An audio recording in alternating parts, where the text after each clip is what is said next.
జ్ఞానానందమయం దేవం నిర్మలస్ఫటికాకృతిం ఆధారం సర్వవిద్యానాం హయగ్రీవముపాస్మహే. Eagle media ప్రేక్షకులకు శాస్త్రం సాంప్రదాయం కార్యక్రమం ద్వారా స్వాగతం సుస్వాగతం. నేడు మనము తెలుసుకునేటువంటి అంశము సంతాన భాగ్యము అనేది కలగకపోవటానికి గల కారణాలేమిటి మనం తెలుసుకోవాలి. కొందరు అడుగుతూ ఉంటుంటారు, అయ్యా సంతానం కలగడం లేదు ఎందు గురించి అని అంటారు. కొందరు అంటారు డాక్టర్ దగ్గరికి వెళ్ళేసి చికిత్స చేయించుకున్నట్లయితే తప్పకుండా సంతానం కలుగుతుంది అంటారు. అక్కడికి వెళ్ళినా కానీ ఆ యొక్క భాగ్యం అనేది కలగలేదనుకోండి, అప్పుడు ఏం చేస్తాం, మనము బ్రాహ్మణోత్తముని దగ్గరికి వస్తాం. అయ్యా ఏమిటి, ఎందు గురించి నాకు సంతానం కలగలేదు అని అడుగుతుంటాం. అడిగినప్పుడు అప్పుడు ఆయన వీరి యొక్క జాతకంలో ఏవైనా దోషాదులున్నాయా ఇవన్నీ చూసేసి జాతక ప్రభావాన్ని, అందులో ఉన్నటువంటి దోష నివారణోపాయాలన్నీ కూడా తెలియజేసిన తర్వాత అప్పుడు అడుగుతాడు, అయ్యా మీ నాన్నగారు మీ అమ్మగారు ఇద్దరు కూడా సుఖంగా ఉన్నారా ఆయురారోగ్యాలతో అంటారు. అయ్యా సుఖంగానే ఉన్నారయ్యా. ఎవరి దగ్గర ఉన్నారు?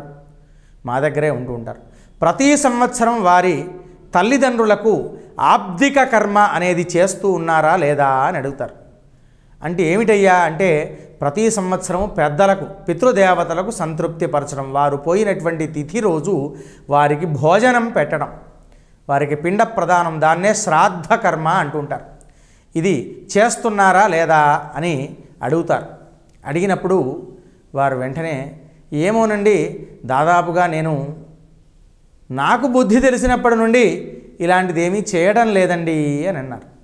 అనేపాటికి అయ్యా ప్రథమమైనటువంటి కారణం ఇది.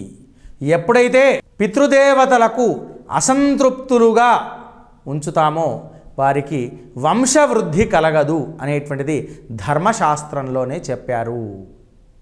కనుక ప్రతి ఒక్కరూ కూడా విధిగా యోగ్యత కలిగినటువంటి వారు వారి తల్లిదండ్రులకు ఆబ్దిక కర్మ నిర్వర్తించడం వల్ల, ఆ వంశీకులకు ఆబ్దిక కర్మ నిర్వర్తించడం వల్ల వారికి ఉత్తరోత్తర వంశవృద్ధి అనేటువంటిది కలుగుతుంటుంది. ఎందుకంటే కులమేకోత్తరం శతం అని చెప్పారు. వంశవృద్ధి కలగాలి అంటే ప్రథమంగా ఆచరించాల్సినటువంటివి రెండు విధానాలు. ఒకటి, సంవత్సరానికి ఒకమారు యోగ్యత కలిగినటువంటి వారు పితృదేవతలకు పితృయజ్ఞం చేయటం, అదే శ్రాద్ధకర్మ నిర్వర్తించడం. రెండవది, నిత్యము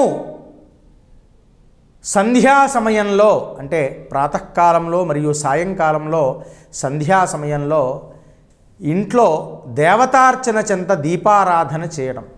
దీపారాధన కూడా చాలామంది చేయరు. ఇంట్లో దీపారాధన చేయకపోవడం, నేను ఆఫీసు నుండి వచ్చేసరికి 8 అయిందండి, దీపారాధన చేయడం కుదరట్లేదు, చేయడం లేదు అంటుంటారు. అది చాలా పొరపాటు. సంధ్యా సమయంలో ఎవరైతే దీపారాధన చేస్తూ ఉంటారో అప్పుడు అనేక రకాలైనటువంటి దేవతలు సంధ్యా సమయంలో సంచరిస్తూ ఉంటారు. ఆ దీపారాధనను చూసి ఆ కుటుంబాన్ని చల్లగా వర్ధిల్లుమని చెప్పేసి ఆ కుటుంబానికి అనేక రకాలైనటువంటి వరాలు ఇచ్చి వెళ్తూ ఉంటుంటారు. అదే తథాస్తు దేవతలు అంటూ ఉంటారు. అలా సాయంకాలము వేళల్లో గుమ్మము బయట దీపారాధన చేయడం, దేవతార్చన చెంత దీపారాధన ఏ యొక్క ఇంట్లో చేస్తూ ఉంటారో ఆ ఇంట్లో లక్ష్మీ కరుణా కటాక్షాదులు కలగడం, ఆ వంశవృద్ధి కలగడం, అలాగే ఆ భగవంతుని యొక్క సంపూర్ణ అనుగ్రహంతో వారికి సత్సంతాన సౌభాగ్యం అనేటువంటిది కలుగుతూ ఉంటుంది. దీనితో పాటు విధిగా ఇంతకు పూర్వము నేను చెప్పినటువంటి కర్తవ్యాలను వారి కుటుంబీకులు, వంశీకులు విధిగా నిర్వర్తించినట్లయితే ఏ విధంగా వంశానికి లోటు లేకుండా జరుగుతుంటుంది. కాబట్టి ఇలా ఇబ్బందులు ఉన్నటువంటి వారు ఈ యొక్క నియమాన్ని పాటించుకొని ప్రతి సంవత్సరం విధిగా ఆచరించుకొని వారికి సంతాన భాగ్యం కలిగించుకోవలసిందిగా కోరుచున్నాం. నేటి శాస్త్రం సాంప్రదాయం కార్యక్రమం సమాప్తం.